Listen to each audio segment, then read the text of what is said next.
Akhwati fillah rahimani wa rahimakumullah. Alhamdulillah, hari ini kita akan belajar bersama-sama amalan wanita di bulan Ramadan. Ya, alhamdulillah. Baik, amalan-amalan wanita yang bisa kita lakukan di bulan Ramadan, terutama kita sebagai seorang muslimah, apa yang perlu kita lakukan? Yang pertama, poin yang pertama, iman. Kenapa saya tekankan iman dulu sebelum ibadah puasa? Karena subhanallah, amalan puasa itu kait ratannya dengan iman. Orang yang diwajibkan untuk beribadah puasa, maka di antara syarat utamanya adalah ia harus beriman kepada Allah Subhanahu wa taala. Amalan-amalan yang ada di bulan Ramadan seperti salat, seperti sedekah, itu semuanya juga berhubungan dengan iman. Bahkan Rasulullah sallallahu alaihi wasallam beliau pernah bersabda, "Man shoma Ramadhana." Barang siapa yang dia saum di bulan Ramadan imanan wahtisaban, iman lagi disebut, dengan penuh keyakinan kepada Allah. Yang namanya iman itu artinya kita yakin kepada Allah. Kita yakin, percaya bahwasanya ibadah puasa ini yang memerintahkan adalah Allah Subhanahu wa taala, bukan yang lainnya. Kalau kita mengaku diri kita adalah hambanya Allah Subhanahu wa taala, maka kita harus beriman. Dan yang namanya iman, kata Imam Ibnul Qayyim, rukunnya itu ada 3, teman-teman. Yang pertama, dia yakini dalam hati, ya Allah, ibadah puasa ini perintahnya dari Engkau. Yang kedua, diucapkan dengan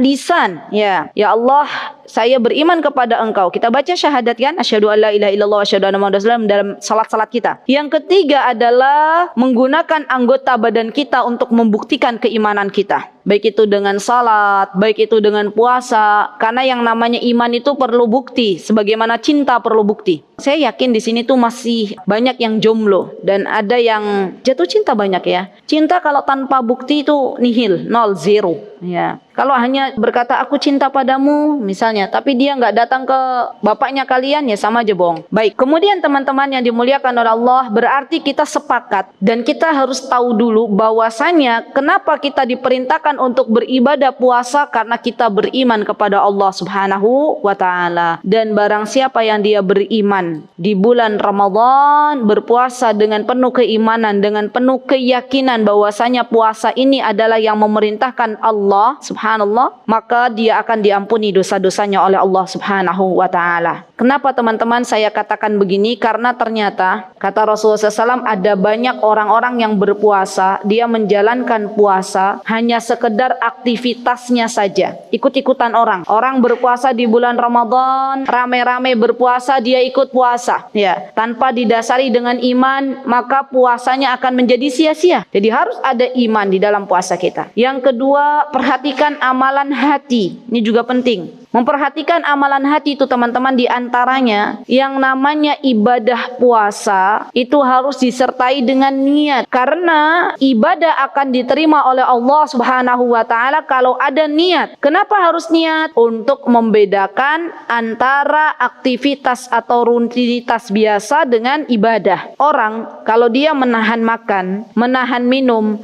dari mulai azan subuh berkumandang sampai tenggelamnya matahari, tujuan utamanya pengen diet, nggak pengen beribadah puasa, maka dietnya dapat, pahalanya nggak dapat. Kenapa? Karena nggak ada niat, ya, nggak ada niat di dalam dirinya. Subhanallah, orang berwudu dengan orang yang hanya mencuci muka saja. Kalau ada orang panas dari luar, dia mencuci muka, dia cuci tangan, dia berkumur-kumur, ya, seperti aktivitas wudu, tapi nggak ada niat, maka tidak dihitung pahala oleh Allah Subhanahu wa taala. Sama halnya dengan kalian misalnya pakai kaos kaki. Misalnya, kita sepakat ya teman-teman, saya juga seperti teman-teman, saya pengikut madhabnya Imam Syafi'i. Ya sama. Dan saya yakin di sini hampir semuanya pengikut madhab Imam Syafi'i. Mungkin ada sebagian kecil pengikut madhab Imam Ahmad bin Hanbal. Ya, Imam Syafi'i mengatakan bahwasanya yang namanya perempuan itu aurat kecuali muka dan telapak tangan. Berarti kaos kaki ini aurat bukan?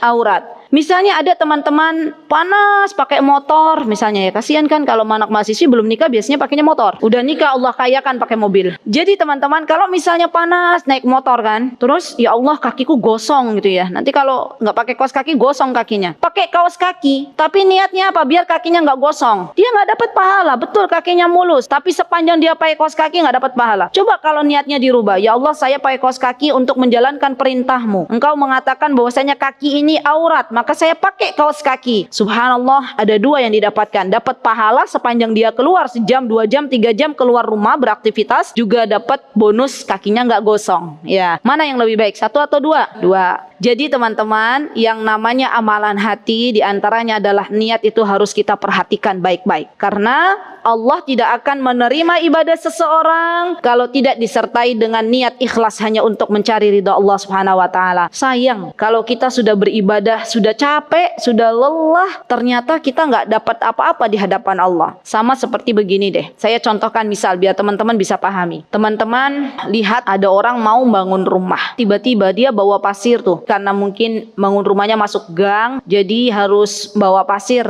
dari jalan itu ya, diangkut ke tempat yang mau dia bangun. Setelah dia berjalan, perjalanannya cukup jauh, sekiloan lebih ya misalnya, ember yang dia bawa itu bocor. Dia penuh, pasirnya diisi penuh. 1 ember dia bawa ya, berjalan jauh panas. Nah, dia nggak merasa bahwasanya embernya itu bocor. Ya sampai di tempat tujuan habis pasirnya. Kira-kira perjalanannya sia-sia apa enggak? Sia-sia. Sudah capek bawa pasir berat, ternyata bocor. Sama amalan kita kalau tidak didasari dengan niat hanya ingin mengharapkan wajah Allah Subhanahu wa taala, maka amalan kita sedikit demi sedikit akan bocor dan kita nanti di akhirat berjumpa dengan Allah sudah tidak lagi dapat apa-apa. Sayang. Jadi luruskan niat, perhatikan dengan amalan hati. Teman-teman yang dimuliakan oleh Allah, amalan hati itu harusnya kita prioritaskan sebelum amalan lain. Ya, subhanallah. Kenapa? Karena semua aktivitas di dunia ini kita semuanya dalam rangka beribadah kepada Allah Subhanahu wa taala, dan ibadah seseorang erat kaitannya dengan amalan hati. Contoh misalnya, ada teman-teman membaca Al-Quran di bulan Ramadan ini. Saya yakin kita bisa baca Al-Quran, kita bisa salat tarawih, itu bukan karena fisik kita, bukan. Tapi karena apa kira-kira? Teman-teman datang ke sini, ke majelis ilmu, ke masjid Universitas Muhammadiyah Magelang. Kira-kira karena kalian punya kaki yang kuat, ya, punya kendaraan untuk bisa ke sini, atau karena apa? Karena pertolongan dari Allah Subhanahu wa taala. Kalau Allah nggak tolong kita, kita bisa aja dari rumah sudah niat pengen ke kajian, tiba-tiba lihat di mall Artos itu ada gede-gede tuh obral sale gitu ya, 50% gitu ya. Nah, teman-teman mau ke sini belok kanan misal. Kenapa? Karena belum ditolong sama Allah Subhanahu wa taala. Jadi perhatikan juga di antara amalan hati yang perlu kita perhatikan, semua ibadah kita itu adalah pertolongan dari Allah Subhanahu wa taala. Tulis ya. Karena kalau kita hanya melakukan sebuah ibadah tanpa didasari bahwasanya ibadah ini atas pertolongan Allah, maka kita pahalanya sedikit. Tapi kalau kita mengatakan, oh ya Allah, tidaklah saya wudhu kecuali atas pertolongan Engkau, tidaklah saya bisa datang majelis ilmu ini kecuali atas pertolongan Engkau, maka dapat pahalanya lebih banyak. Subhanallah teman-teman, terkadang yang membuat kita itu malas baca Al-Quran di bulan Ramadan ini, yang membuat kita itu kadang berat untuk sholat tarawih, yang membuat kita itu malas bangun malam, bukan karena fisik yang tidak kuat, tapi karena kurangnya pertolongan Allah Subhanahu wa taala. Karena kurangnya kita bertawakal kepada Allah Subhanahu wa taala. Buktinya apa? Buktinya teman-teman ya, kalau kita mengandalkan fisik kita, saya yakin banyak wanita-wanita zaman sekarang, anak-anak muda itu yang bisa begadang sampai malam. Berarti kuat enggak fisiknya? Kuat, tapi masalahnya bukan digunakan untuk sesuatu yang bermanfaat bagi akhiratnya, tapi justru itu untuk nyekrol HP ya, berpindah dari sosial media satu ke sosial media lainnya, dan itu kuat berjam-jam. Subhanallah, giliran baca Al-Quran, a'udzubillahi minasyaitonirrajim, udah rasanya males banget ya. Subhanallah. Jadi banyak-banyak minta tolong kepada Allah Subhanahu wa taala dan perhatikan amalan hati kita. Baik, kemudian amalan yang ketiga adalah berpuasa. Ya, coba di sini yang sudah balik acungkan tangan. Saya pengen tahu. Sudah semua ya, alhamdulillah. Berarti kalau sudah balik, kita wajib untuk beribadah puasa. Puasa itu adalah rukun Islam, ya kan? Buniyal Islamu ala khams. Kata Rasulullah SAW, Islam itu dibangun di atas 5 pondasi. Di antaranya adalah amalan saum, amalan puasa. Maka setiap kali bulan Ramadan, keadaan seorang muslimah ketika dia tidak ada udzur, tidak ada haid, tidak ada nifas, maka wajib baginya untuk beribadah puasa. Kecuali kalau misalnya dia nggak haid, dia nggak nifas tapi sakit misalnya, maka boleh berbuka puasa dan wajib mengqodhonya di hari kemudiannya. Atau misalnya perempuan-perempuan yang sudah lansia, yang dia sudah nggak kuat untuk beribadah puasa, maka boleh di bulan Ramadan berbuka puasa, kemudian dia bayar fidyah setelah selesai bulan Ramadan. Ya subhanallah. Dan ini yang perlu kita perhatikan. Kenapa saya tekankan ibadah puasa ini harus kita jalankan? Karena banyak subhanallah zaman sekarang orang-orang yang mengaku dirinya sebagai seorang muslim, sebagai seorang muslimah, dengan alasan cuaca yang sangat panas di luar sana, akhirnya dia tidak berpuasa. Pernah nggak ketemu sama orang-orang yang dia salat tapi nggak puasa di bulan Ramadan? Ada? Banyak. Jadi teman-teman, subhanallah, yang namanya ibadah puasa ini telah Allah wajibkan. Allah subhanahu wa ta'ala berfirman dalam surah Al-Baqarah, a'udzubillahi minasyaitonirrajim, ya ayyuhalladzina amanu kutiba alaikumus siyam kama kutiba alal ladzina min qablikum la'allakum tattaqun.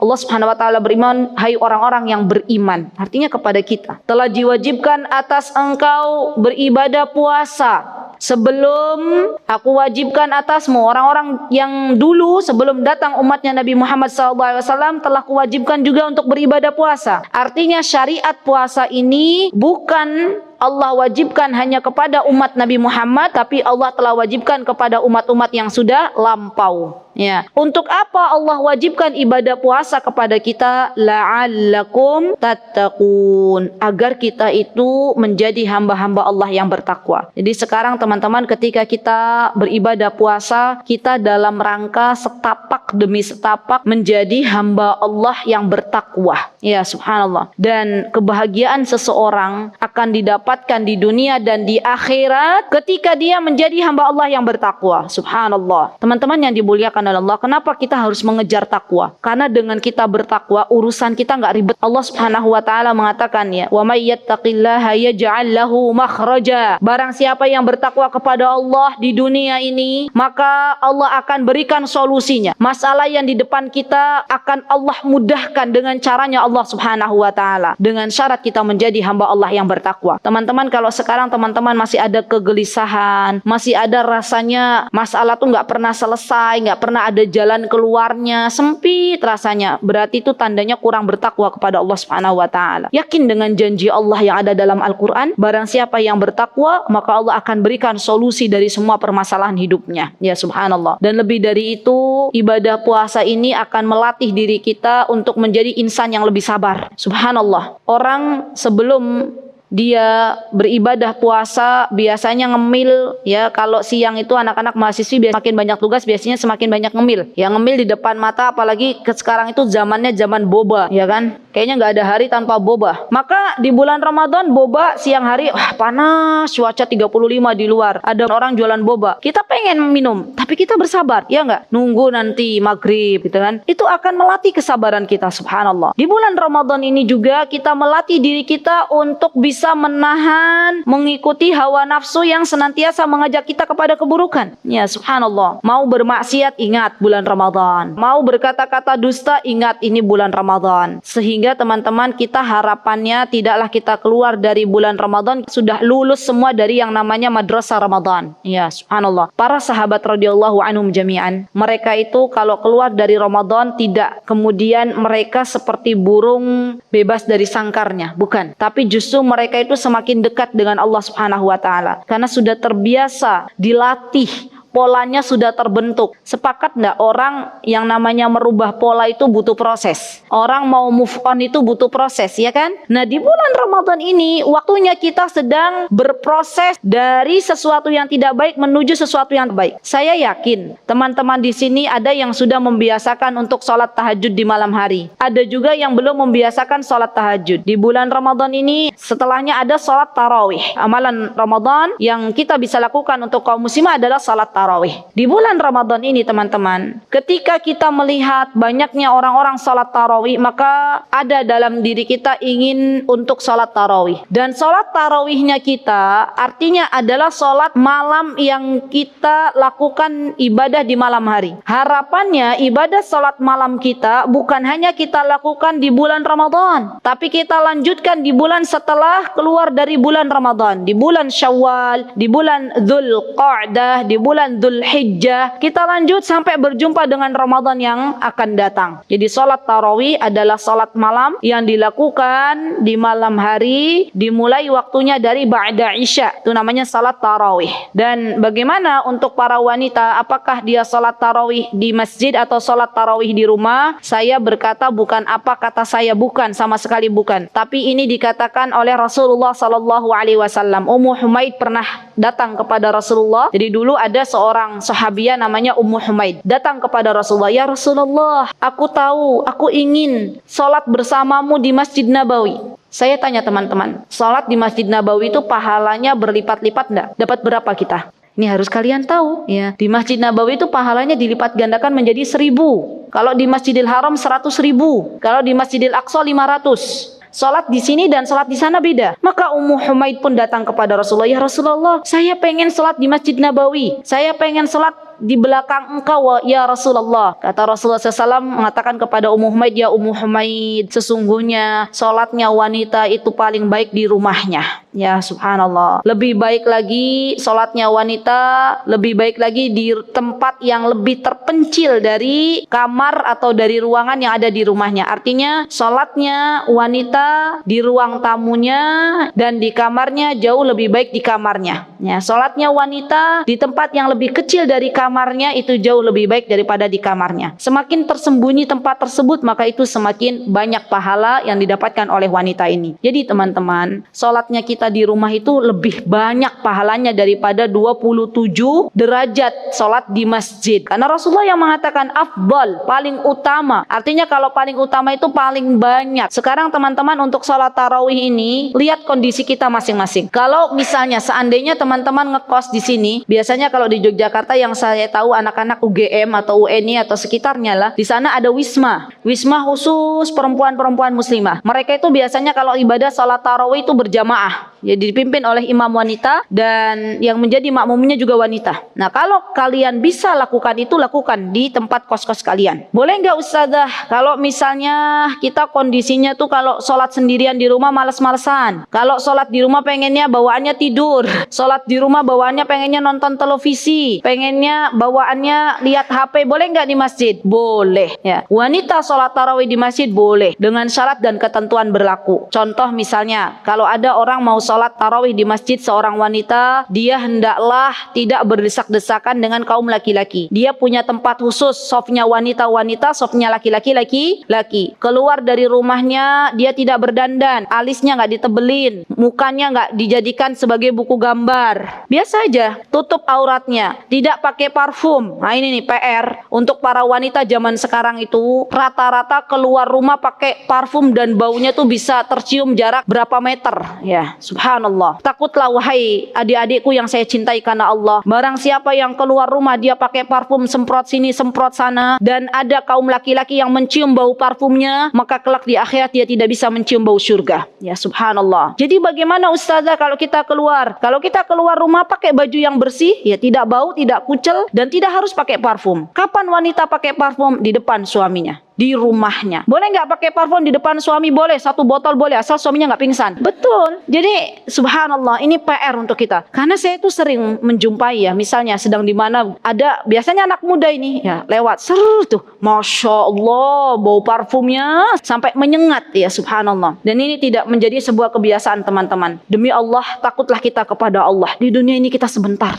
aja. Kita nggak akan tahu sampai kapan kita di dunia. Bisa jadi tadi itu subuh itu adalah salat terakhir kita. Nanti di akhirat kehidupan masih panjang dan kita disuruh oleh Allah, diperintahkan Allah untuk bersabar. Nggak usah pakai parfum kalau keluar rumah. Di rumah cukup. Di rumah boleh nggak Ustazah kalau saya belum menikah, di rumah semuanya mahram bagi saya? Boleh. Ya silakan pakai parfum. Tapi kalau keluar rumah, yang kita takutkan kita nggak bisa cium bau surga. Padahal yang namanya surga itu ada baunya dari jarak sekian dan sekian kata Rasulullah. Ya subhanallah. Sekarang yang perlu kita prioritaskan teman-teman yaitu kehidupan akhirat. Ya, karena kita tidak tahu yang namanya kematian itu kawan-kawanku semuanya tidak harus menunggu kita tua dulu. Yang namanya kematian tuh nggak nunggu kita sakit. Pernah nggak teman-teman dapati ada anak muda belum nikah, masih studi di sebuah universitas, dia meninggal dunia? Pernah. Pernah nggak teman-teman dapati orang meninggal dunia dalam keadaan sehat walafiat? Ya, kemarin berjumpa dengan saya, duduk bareng, nggak sakit, nggak apa, tiba-tiba besoknya terdengar kabar meninggal dunia. Ya kan? Ada toh? Maka nasihat terbaik adalah ingat kematian, ingat kehidupan akhirat. Kita bisa bersabar di dunia ini untuk tempat yang nanti kita akan berjumpa kembali, yaitu negeri akhirat. Baik, amal sholih apa yang bisa kita lakukan di bulan Ramadan? Kita bisa lakukan untuk bisa memberikan makan orang yang berpuasa. Ini bisa dilakukan untuk kalian yang haid, untuk kalian yang tidak haid juga boleh dilakukan. Jadi teman-teman, kalau pas teman-teman itu puasa ini haid, jangan bersedih ya, karena yang namanya haid itu fitrah wanita. Subhanallah, orang perempuan kalau nggak dikasih haid artinya dia nggak normal, ya kan? Berarti dia nggak bisa punya anak. Kalau kita haid itu artinya fitrah dari Allah. Ketika kita ridho dengan apa-apa yang Allah tetapkan kepada kita, itu sudah dapat pahala di sisi Allah Subhanahu wa taala. Kalau misalnya kalian sudah berpuasa nih ya, tiba-tiba maghrib jam 17:40, kalian 17:35, kok kayak ada sesuatu yang keluar ya gitu ya, ke kamar mandi haid, ucapkan alhamdulillah. Biasanya kakek saya gitu ya, ribut ya, ya Allah, ini 5 menit lagi ya, lanjutkan puasanya, tetap aja nggak diterima, haid udah keluar. Katakan alhamdulillah. Kenapa kita harus mengatakan alhamdulillah? Artinya kita sehat, artinya kita normal, artinya kita bisa menerima semua ketentuan Allah kepada kita kaum Hawa ya. Katakan alhamdulillah. Jadi apa dong yang bisa kita lakukan di bulan Ramadan kalau kita haid? Bisa kalian memberikan makan orang yang berpuasa ya. Jadi kalian kalau lagi haid jangan bermalas-malasan untuk bantu ibu di dapur ya, untuk adakan misalnya beli makan, kasih ke orang-orang yang berbuka puasa. Kalian dapat pahalanya. Subhanallah. Sehari saja kalian bikin nasi kotak 5 misalnya, boleh 10, boleh 25 saja misalnya, maka kalian dapat pahala ibadah puasa 5 orang ya, walaupun dalam keadaan haid. Subhanallah. Apalagi kalau tidak dalam keadaan haid, kita bikin jamuan hidangan untuk orang-orang berbuka puasa di rumah kita. Di rumah kita ada 6 orang, kita dapat sehari itu 7. 1 pahala puasa kita, 6 pahala puasa orang yang ada di rumah yang kita bikinkan hidangan untuk berbuka puasa. Nah ini teman-teman perlu kita perhatikan. Jadi fokus kita itu jangan sampai kepada haidnya, tapi lebih dari itu Allah masih beri kesempatan kita untuk mendapatkan ladang pahala. Di antaranya adalah memberikan makan orang yang berpuasa. Baik, berbicara tentang berbuka puasa, perlu ada hal yang diperhatikan. Di antaranya nih teman-teman, kalau kita mau dapat tambahan bonus pahala ya, mau nggak dapat tambahan bonus pahala? Maka ketika berbuka puasa kita ikuti bagaimana Nabi kita Muhammad SAW berbuka. Beliau SAW mengatakan bahwasanya yang namanya berbuka itu harus disegerakan ya, jangan ditunda-tunda. Ada azan berkumandang maghrib, Allahu Akbar, Allahu Akbar, kita buka, jangan nunggu nanti dan nanti dan nanti. Dan makanlah makanan terbaik. Menurut Rasulullah SAW, makanan terbaik untuk orang berbuka puasa itu ada di kurma. Kalau nggak punya kurma karena nggak punya uang untuk beli kurma, subhanallah, beli kurma nggak punya uang, beli boba punya uang, maka prioritaskan beli kurma ya. Bulan Ramadan ini harus ada kurma di rumah kaum muslimin. Gimana Ustazah, saya nggak suka kurma? Dicoba ya, minimal makanlah kurma yang nggak begitu manis banget kan ada kurma ajwa tuh nggak begitu manis, yang kurma Nabi, kurma hitam itu nggak begitu manis. Makan kurma, bismillah, baca doa, makan dulu, bismillah, makan kurma, terus baca doa, dhahabaduma btaltil uruq wa thabatal ajr insyaallah. Kemudian setelah itu baru kita makan hidangan lain. Ustazah beneran deh, saya nggak punya kurma, nggak punya uang untuk beli kurma. Kalau nggak punya kurma, minum air putih. Masalahnya nih di kita nih, saya jujur ya teman-teman, kalau di depan kita ini ada kurma, ada es doger, ada boba, ada gorengan, ada kolak ya biasanya kan. Biasanya nih orang kita, mana yang disentuh duluan? Gorengan.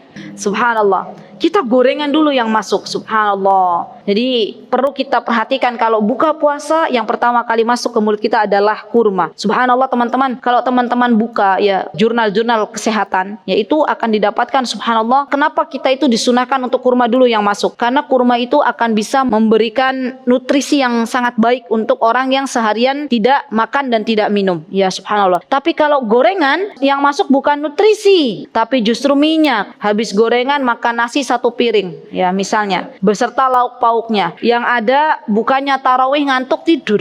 Ya, subhanallah. Jadi perlu teman-teman, ini perlu kita fokuskan agar kita benar-benar yang namanya buka puasa ikuti sunnah Rasulullah SAW, makan kurma, kalau nggak ada kurma air putih yang kita minum. Ya, subhanallah. Baik, kemudian yang selanjutnya apa yang bisa kita lakukan dari amalan ibadah di bulan Ramadan khususnya bagi kita kaum wanita, yaitu membaca Al-Quran. Subhanallah. Teman-teman yang dimuliakan oleh Allah, Al-Quran itu adalah panduan hidup kita. Barang siapa yang dekat dengan Al-Quran, maka ia akan berbahagia hidupnya di dunia dan di akhirat. Dekatlah dengan Al-Quran. Dalam kondisi apapun yang kalian rasakan, jangan pernah menjauhi Al-Quran. Karena sesungguhnya Allah akan memuliakan apapun yang berkaitan dengan Al-Quran. Bulan Ramadan adalah bulan yang mulia, karena Allah turunkan Al-Quran di dalamnya. Kota Makkatul Mukarramah adalah tempat yang paling mulia yang berada di muka bumi ini. Kenapa kira-kira? Karena kota Makkah, kota yang diturunkan Al-Quran di dalamnya. Malaikat Jibril alaihissalam adalah malaikat yang paling mulia, pemimpinnya para malaikat. Kenapa Allah berikan mulia kepada malaikat Jibril, kemuliaan? Karena malaikat Jibril adalah malaikat yang membawa Al-Quran dari sisi Allah menuju kepada Nabi kita Muhammad sallallahu alaihi wasallam. Begitu pula Nabi kita Muhammad sallallahu alaihi wasallam. Beliau mulia karena mukjizat Al-Quran yang Allah berikan kepadanya. Sekali lagi teman-teman,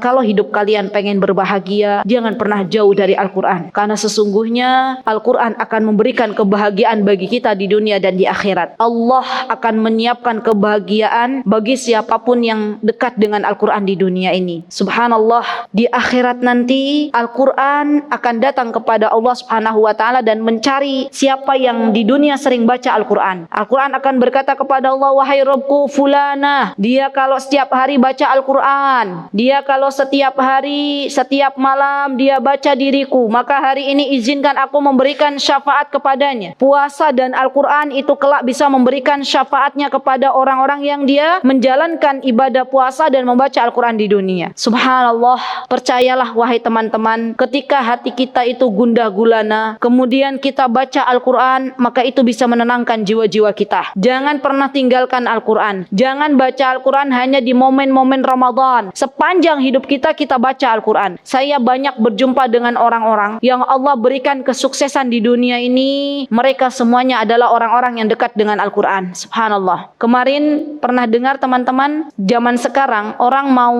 masuk ke universitas yang favoritnya, mau jadi dokter. Itu subhanallah, Allah bukakan untuk para ahli Quran. Bisa masuk tanpa dia harus tes ya, macam-macam. Allah angkat derajatnya, Allah berikan untuknya dunia dan apa yang diinginkannya. Ya subhanallah. Sekarang kita mulai pikir lagi. Kira-kira waktu kita itu sehari-hari habis untuk nyekrol HP atau untuk baca Al-Quran. Padahal kita tahu subhanallah, yang namanya membaca Al-Quran, satu hurufnya kita dapat 10 kebaikan. Subhanallah. Kalau teman-teman lagi baca Al-Quran, artinya teman-teman lagi nambah saldo akhirat. Teman-teman baca Bismillahirrahmanirrahim. Itu 19 huruf.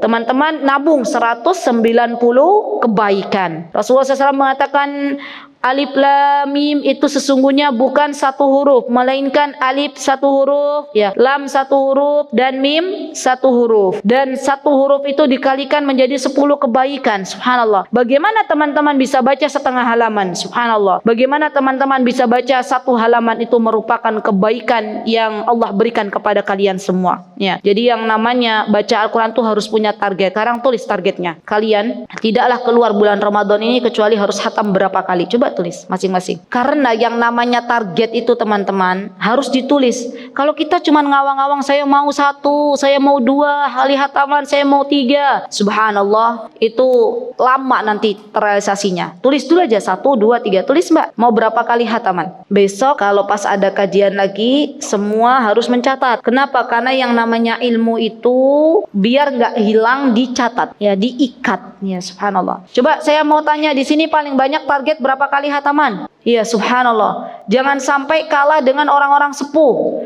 Saya di Yogyakarta menemukan ada banyak orang sepuh, ya. Ada juga halaqah orang-orang sepuh. Kalau pas saya tanya offline, kajian offline tuh ibu-ibu, si mbah-mbah, berapa kali hataman mbah maunya? Minimal mereka bilang 2 gitu ya. Subhanallah, 2. Dan saya yakin Yang namanya kalian anak muda baca Al-Quran ya setengah jam, itu punggungnya masih bisa. Tapi orang sepuh baca Al-Quran setengah jam sudah rontok-rontok punggungnya. Iya betul. Sekarang saya mau tanya mbak-mbak di sini masih muda-muda, berapa kali hataman targetnya? Oke, paling banyak 3. Ya kita ambil yang 3 misalnya. 3 berarti 10 hari sekali harus hatam. Tulis 10 hari harus hatam. Kalau 10 hari hatam artinya dia sehari berapa juz? 3 juz. 3 juz dibagi 5 berarti berapa? Sehari sekali duduk kalian pas waktu sholat ya, tunggu kan 5 kali sholat sehari. Nunggu pas waktu sholat, sebelum sholat 3 lembar, setelah sholat 3 lembar, dicicil. Teman-teman yang namanya baca Al-Quran, kalau kita sudah punya target yang jelas, kalian bikin list deh. Di dinding-dinding kalian bikin list. Sebelum sholat duhur 3 lembar, setelah sholat duhur 3 lembar, nanti di checklistnya. Malam kalian lihat lagi kira-kira ini saya berhasil nggak target saya. Oh kok ada yang bolong ya, penyebabnya apa? Dievaluasi lagi. Yang namanya bikin list, yang namanya bikin target itu bukan hanya kehidupan dunia, tapi lebih dari itu kehidupan akhirat juga kita harus bikin list. Waktu akan berjalan begitu cepat ya, tiba-tiba Ramadan akan usai, besok sudah Idul Fitri, kita nggak hatam 1 kali pun ya, subhanallah. Jadi ini harus benar-benar kita tanamkan dalam diri kita. Kalau misalnya teman-teman tadi mengatakan 2 kali hataman, sekarang belum hatam padahal sudah di hari ke-14, kejar, masih ada waktu.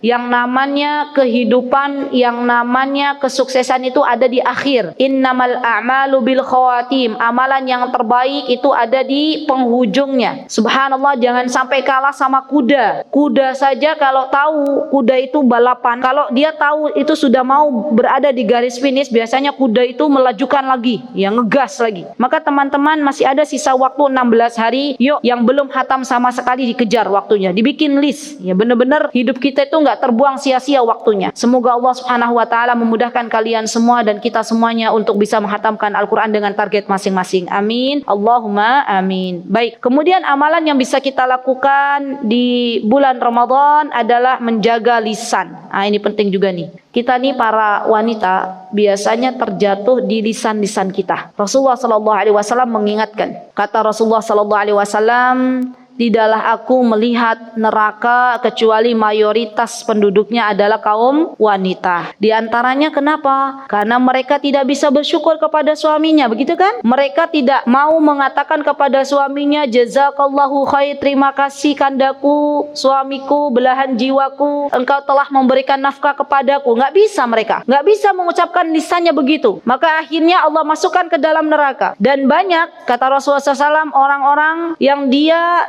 dimasukkan oleh Allah Subhanahu wa taala ke dalam surganya kalau bisa jaga lisannya. Subhanallah. Hati-hati dengan lisan ya akhwat. Lisan ini adalah anggota tubuh yang sangat-sangat kecil, tapi dengan lisan Allah angkat derajat seseorang dan Allah campakkan dia ke dalam nerakanya. Allah angkat derajatnya di surga yang paling tinggi. Maka dari itu di bulan Ramadan ini yang perlu kita perhatikan adalah lisan-lisan kita. Jangan sampai puasa tapi lisannya masih berkata-kata kotor. Puasa tapi ternyata lisannya berdusta. Puasa tapi ternyata dia menghina kawannya. Subhanallah. Berlaku juga apa yang kita tulis. Nah, zaman sekarang kan bukan hanya lisan ya, tapi komentar-komentar dengan jari atau kedua ibu jari kita. Kita nulis, yaitu hati-hati. Kenapa? Karena apa yang kita tulis sesungguhnya sesuatu yang ada di dalam hati kita. Apa yang kita tulis itu adalah sesuatu yang keluar dari lisan-lisan kita. Hati-hati teman-teman dalam berkomentar. Zaman sekarang itu subhanallah, kalau kita nggak ngerem,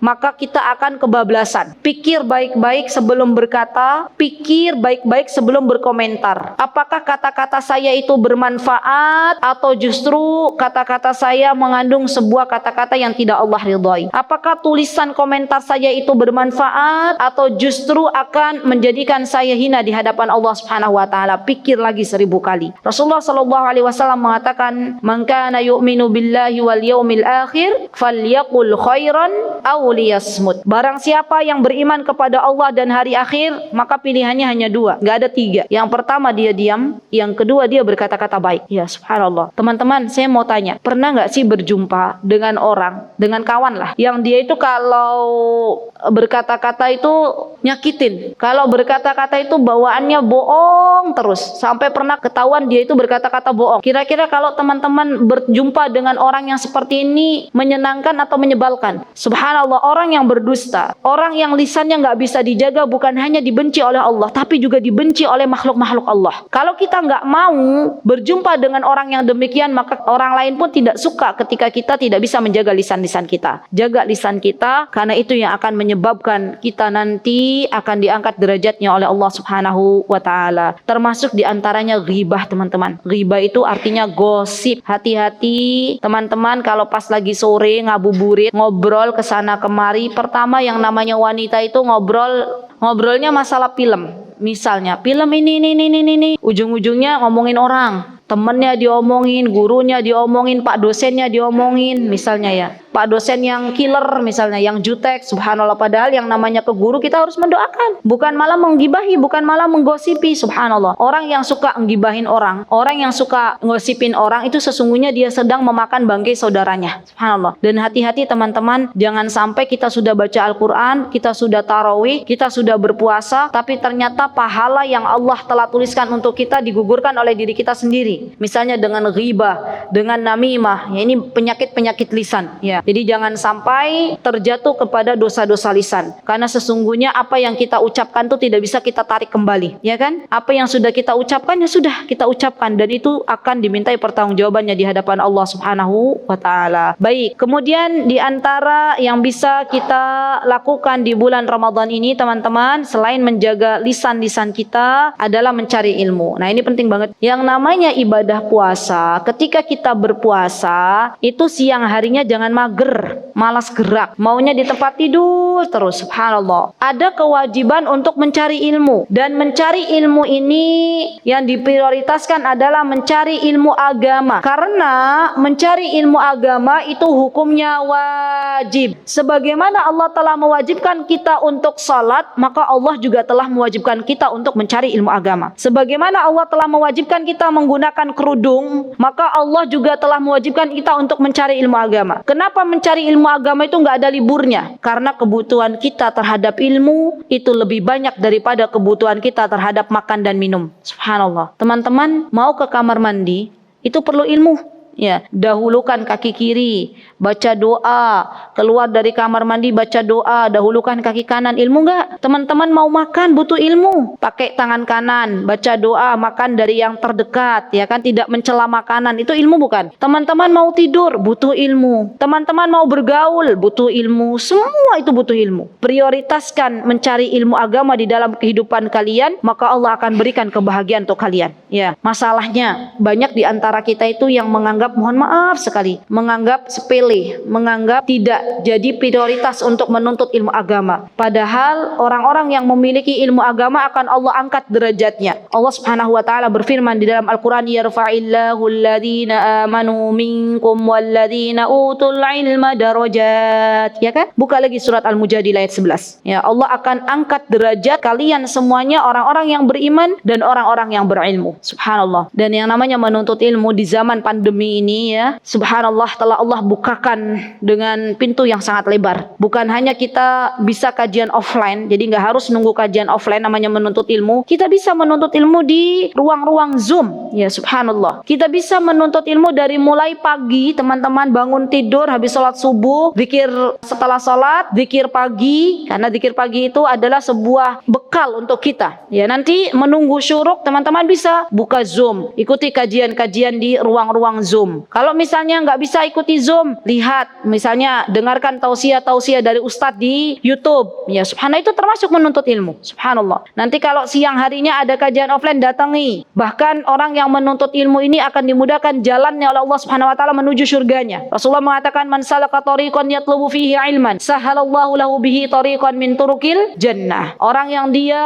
berjalan menuntut ilmu, subhanallah, maka dia akan dimudahkan jalannya menuju surganya Allah Subhanahu wa taala. Yang perlu diperhatikan, prioritaskan ilmu agama, teman-teman. Jangan pernah takut ketika kalian memprioritaskan ilmu agama, dunia nggak dapat. Dunia itu akan ngejar. Begini rumusnya. Dunia, kalau kita jadikan sebagai prioritas, maka nggak dapat. Ya, terus terus ngejar dan gak pernah puas. Tapi kalau akhirat yang didahulukan, dunia akan mendekat. Ya. Rasulullah SAW pernah mengatakan, barang siapa yang dia membuka matanya setelah bangun dari tidur, yang ada di otaknya dunia dan dunia dan dunia, maka Allah akan cerai beraikan dunianya. Subhanallah. Barang siapa yang dia bangun dari tidur melek, yang ada di kepalanya akhirat, akhirat, akhirat, akhirat. Ya Allah, tadi malam saya nggak bisa bangun malam. Ya Allah, saya bangunnya kesiangan belum salat subuh. Ya Allah, astagfirullah wa atubu ilaih. Kita beristighfar. Maka Allah akan kumpulkan dunianya, dan dunianya ada di depan matanya. Dunia datang kita nggak butuh. Maksudnya saking banyaknya dunia yang ikut. Ya subhanallah. Percayalah teman-teman. Jadikan akhirat itu prioritas utama. Jadikan mencari ilmu agama itu prioritas utama. Maka dunia akan ikut. Ya begitulah dunia. Dunia itu nggak usah kita cari sampai ngoyo, sampai habis waktu kita, karena dunia akan hilang dari kita. Ya subhanallah. Baik, dan mencari ilmu ini teman-teman perlu juga kita beradab. Ya, nih penting banget ini. Ilmu tanpa didasari dengan adab itu tidak akan memberi keberkahan. Perlu yang namanya kita belajar bagaimana adab-adab menuntut ilmu, bagaimana adab-adab mencari ilmu. Di antara adabnya menghormati guru, di antara adabnya perlu ada bekal, di antara adabnya perlu menghormati majelis ilmu, di antara adab menuntut ilmu bersungguh-sungguh ijtihad, ya kan, manjadda wajad. Di antara adab menuntut ilmu mencatat apa yang didengarkan, mengamalkan apa yang didapatkan. Semuanya adalah adab-adab dalam menuntut ilmu. Jadi perlu kita belajar lagi tentang adab menuntut ilmu sebelum kita mencari ilmu itu sendiri. Baik, kemudian yang bisa kita lakukan dari amalan-amalan di bulan Ramadan adalah perbanyak doa. Teman-teman yang dimuliakan oleh Allah Azza wa Jal, berdoa itu adalah ibadah di sisi Allah Subhanahu wa Ta'ala. Karena yang namanya doa itu mukhul ibadah, induknya ibadah. Kita tidak bisa lepas dari yang namanya berdoa. Banyak-banyak minta kepada Allah. Allah itu semakin banyak kita minta kepada Allah, Allah senang. Beda sama kawan kita. Kita semakin banyak minta ke kawan kita semakin gak suka dengan kita. Kalau kita banyak diminta oleh kawan kita pun gak suka. Dikit-dikit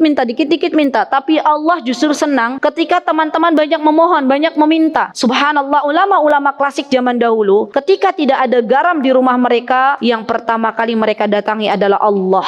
Mereka minta kepada Allah. Kalian punya masalah sekecil apapun, sampai sendalnya hilang, yang pertama diminta adalah Allah. Ya Allah, sendalku hilang. Dan ini perlu kita tanamkan. Kadang wanita itu terlalu cepat untuk curhat ke kawannya, padahal dia belum curhat kepada Allah, belum minta kepada Allah. Bangun di malam hari berdoa kepada Allah, beribadah puasa di bulan Ramadan, siang harinya banyak ibadah untuk berdoa kepada Allah. Karena yang namanya orang sedang berpuasa itu doanya mustajab. Rasulullah SAW pernah mengatakan salasa da'awat la turad. Ada 3 doa itu yang Allah tidak akan tolak darinya. Yang pertama, as-saimu hatta yuftir. Orang berpuasa sampai dia berbuka. Ya, banyak doa teman-teman. Ambil doa-doa dari Al-Quran dan dari hadis-hadis sahih Nabi kita Muhammad SAW. Bagaimana ustazah caranya? Cari di mbah Google. Ya, doa-doa dari Al-Quran dan As-Sunnah, dapat tuh. Ya, yang namanya berdoa bukan hanya kita mengucapkan di lisan, tapi juga kita paham maknanya. Kenapa saya katakan begitu? Karena orang kalau berdoa dia paham maknanya lebih khusyuk. Sama halnya orang ibadah salat, dia paham maknanya maka akan lebih khusyuk. Pernah nggak teman-teman dapatkan imam di dalam salat itu dia baca ihdinas siratal mustaqim, nangis, cuma baca itu aja, nangis Al-Fatihah. Pernah nggak? Imam-imam Masjidil Haram biasanya, imam-imam biasanya Masjidil Aqsa, Masjid Nabawi itu kalau baca Quran kan nangis, ya kan? Nah, jamaah di belakangnya nangis nggak kira-kira? Nangis. Beda nggak sebabnya? Kalau imam nangis kenapa kira-kira teman-teman? Karena tahu maknanya. Jamaah di belakang nangis kira-kira kenapa? Baperan, nggak tahu maknanya, tapi dia baper, sebelah-sebelahnya nangis, dia ikut nangis. Subhanallah. Maka ini penting bagi kita ketika kita berdoa, ketika kita salat, kita paham maknanya. Jadi yang paling penting juga adalah belajar bahasa Arab. Belajar bahasa Arab itu bagus. Kenapa? Agar kita bisa memahami makna yang terkandung di dalam Al-Quran dan hadis, dan juga makna yang terkandung dalam doa-doa kita. Yang kedua, doa siapa yang tidak akan tertolak oleh Allah Subhanahu wa Ta'ala? Al-musafir, orang-orang yang sedang bepergian dalam perjalanan, itu juga doanya tidak tertolak. Jadi kalau teman-teman besok lagi bepergian, jangan sibuk dengan HP masing-masing. Ya, banyak-banyak berdoa. Ya Allah, berikanlah jodoh yang solih, gitu ya. Ya Allah, jadikanlah skripsinya hamba itu mudah. Ya Allah, berikanlah dosen pembimbing yang baik. Itu kan biasanya teman-teman doanya. Ya Allah, berikanlah teman yang baik, berikanlah waktu yang barakah. Kalau ada yang sedang menghafal Al-Quran, ya Allah, mudahkanlah hamba untuk bisa menghafal Al-Quran selesai 30 juz. Ya, Masya Allah, itu doa-doa. Dan yang ketiga, siapa yang yang doanya akan diijabah oleh Allah Subhanahu wa taala adalah doanya ibu untuk anak-anaknya. Jadi sekarang teman-teman banyak minta ke ibu untuk mendoakan teman-teman. Karena yang namanya dakwah orang tua, doanya orang tua itu diijabah oleh Allah Subhanahu wa taala. Berbaktilah kepada orang tua kalian. Selagi mereka masih ada, itu adalah pintu surga kalian. Orang tua tidak menginginkan apa-apa dari kita. Mereka malam bangun untuk mendoakan kita semuanya. Mereka hanya meminta kita untuk menjadi anak-anak yang salihah. Karena itulah harapan mereka satu-satunya. Kalau kalian bisa berbakti kepada orang tua kalian, maka niscaya ini menjadi sebuah bekal agar anak-anak kita besok berbakti kepada kita semuanya. Teruslah minta doa kepada kedua orang tua, karena tidaklah saya melihat kesuksesan seseorang yang ada di dunia ini kecuali mereka adalah orang-orang yang berbakti kepada kedua orang tuanya. Semoga Allah Subhanahu wa taala menjadikan kita semuanya anak-anak yang berbakti kepada kedua orang tua kita. Semoga Allah Subhanahu wa taala menjadikan kita semuanya hamba-hambanya yang bertakwa kepada Allah Subhanahu wa taala, dan semoga Allah Subhanahu wa taala mengampuni dosa-dosa kita. Itu yang bisa saya sampaikan dalam kesempatan yang berbahagia ini. Jika ada kesempurnaan datang dari Allah Subhanahu wa taala, karena kesempurnaan hanya milik Allah Subhanahu wa taala. Jika ada kekurangan datang dari saya pribadi, saya mohon maaf yang sebesar-besarnya. Aqulu qauli hadza wastaghfirullah li wa lakum wa akhiru da'wana alhamdulillahi rabbil alamin. Wassalamualaikum warahmatullahi wabarakatuh.